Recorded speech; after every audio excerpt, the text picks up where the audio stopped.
بشر کی بھی اولاد، میرے نبی کی بھی اولاد، بشر کی بھی بیویاں، میرے نبی کی بھی بیویاں، بشر کی بھی ولادت، میرے نبی کی بھی ولادت، بشر کی بھی آمد، میرے نبی کی بھی آمد، بشر پہ بھی موت اور میرے نبی پہ بھی ایک دن موت آ گئی۔ اللہ کا وعدہ پورا ہو گیا، وہ جو اللہ نے وعدہ کر رکھا تھا، اِنَّكَ مَيِّتُونَ وَإِنَّهُمْ مَيِّتُونَ۔ اے میرے پیغمبر، جس طرح ان باقی کائنات والوں پہ موت آ جائے گی، ایک نہ ایک دن ایسا آئے گا آپ پہ بھی میرا پیغمبر موت آ جائے گی۔ یعنی ادھر دھوکہ لگا تو اللہ نے سورج کی حقیقت بتا دی کہ نور سے دھوکہ کھا کے میرے ساتھ نہ ملا لینا۔ ادھر بھی نور محمدی جب پھوٹا تو یہاں سے بھی لوگوں کو دھوکہ لگا۔ اللہ نے فوری طور پہ قرآن میں کہہ دیا، اے میرے پیغمبر لوگوں کو بتا دیجئے، انما انا بشر مثلکم،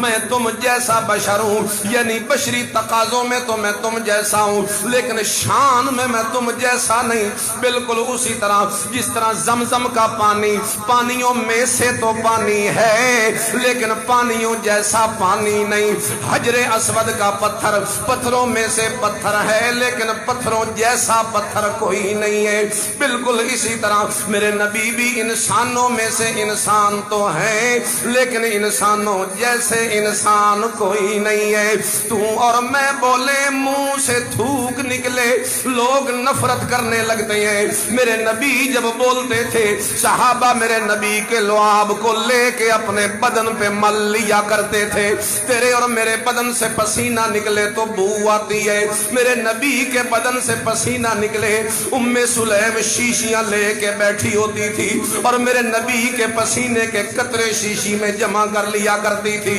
تو اور میں وہ تیرے اور میرے مقام کچھ نہیں ہے، اللہ کے نبی کا مقام اتنا اونچا ہے، یوحا الیہ،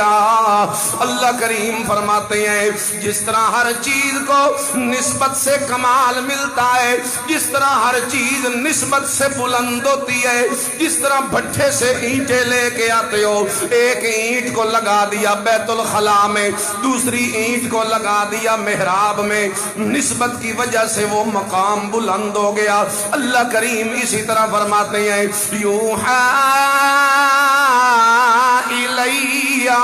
میرے نبی کی نسبت جس وقت وحی والی میرے ساتھ جڑ گئی، ساری کائنات سے میرے نبی کا مقام اونچا ہو گیا، ساری کائنات سے میرے نبی کا درجہ اونچا ہو گیا۔ اللہ اکبر کبیرہ، لیکن اس اونچے درجے میں یہ مت سمجھنا کہ اللہ کے صفتوں کو ہاتھ لگ گیا ہے، اللہ کی صفتوں میں شریک ہو گیا ہے، اللہ کے خزانوں میں شریک ہو گیا ہے، اللہ کے علموں میں شریک ہو گیا ہے، اللہ کے اختیار میں شریک ہو گیا ہے، یہ مت سمجھنا، بلکہ اسی نبی کا اعلان ہے انما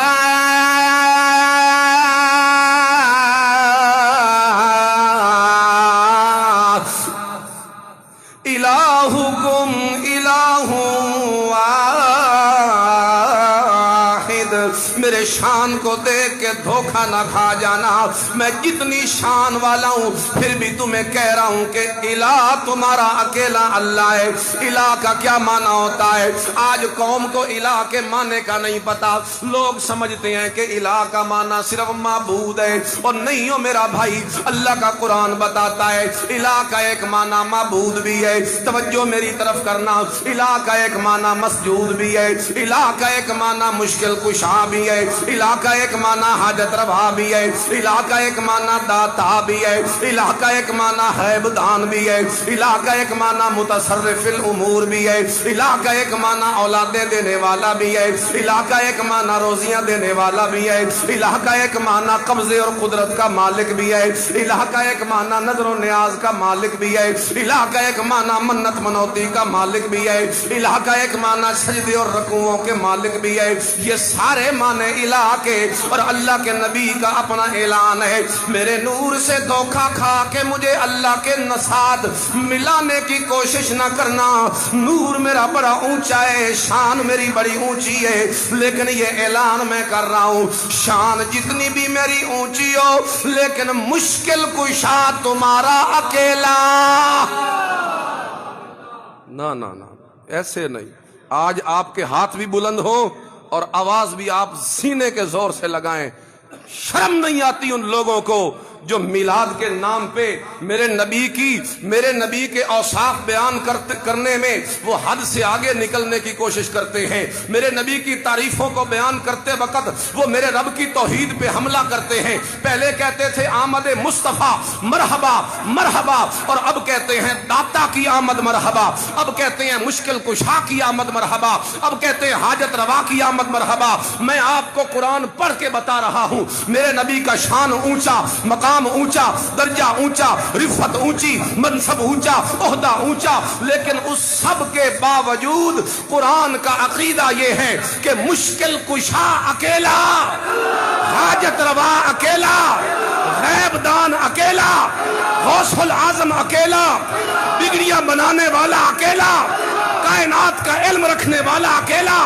قدرت کا مالک اکیلا۔ ساری کائنات میں اختیار میرے رب کا چلتا ہے، علم بھی میرا رب کا کامل ہے، قدرت بھی میرے رب کی کامل ہے، اور جو میرے نبی کے ساتھ، میرے رب کے ساتھ نبی کو شریک کرے، ولی کو شریک کرے، علی کو شریک کرے، چھوٹے کو شریک کرے، بڑے کو شریک کرے، علی حجویری کو شریک کرے، پیر سیال کو شریک کرے، لجپال کو شریک کرے، میرے نبی اور میرے رب کی وحدانیت کے ساتھ کسی کو شریک کرنے والا پکا مشرک ہوتا ہے، وہ اللہ کی ذات میں شرک کرتا ہے، اور جو شرک کرتا ہے اسے میرے نبی کے میلاد منانے کا کوئی حق نہیں۔ میرے نبی نے پوری زندگی اللہ کی توحید کا نعرہ بلند کیا، آج توحید سے بغاوت کر کے تم مناتے میلاد ہو اور سجدے قبروں پہ کرتے ہو، مناتے میلاد ہو نظر غیر اللہ کی دیتے ہو، مناتے میلاد ہو اور جا کے حاجتیں پیروں سے مانگتے ہو، مناتے میلاد ہو اور جناب بے حیائیاں پھیلاتے ہو،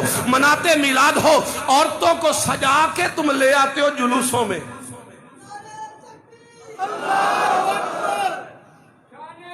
ادھر میری طرف دیکھیں،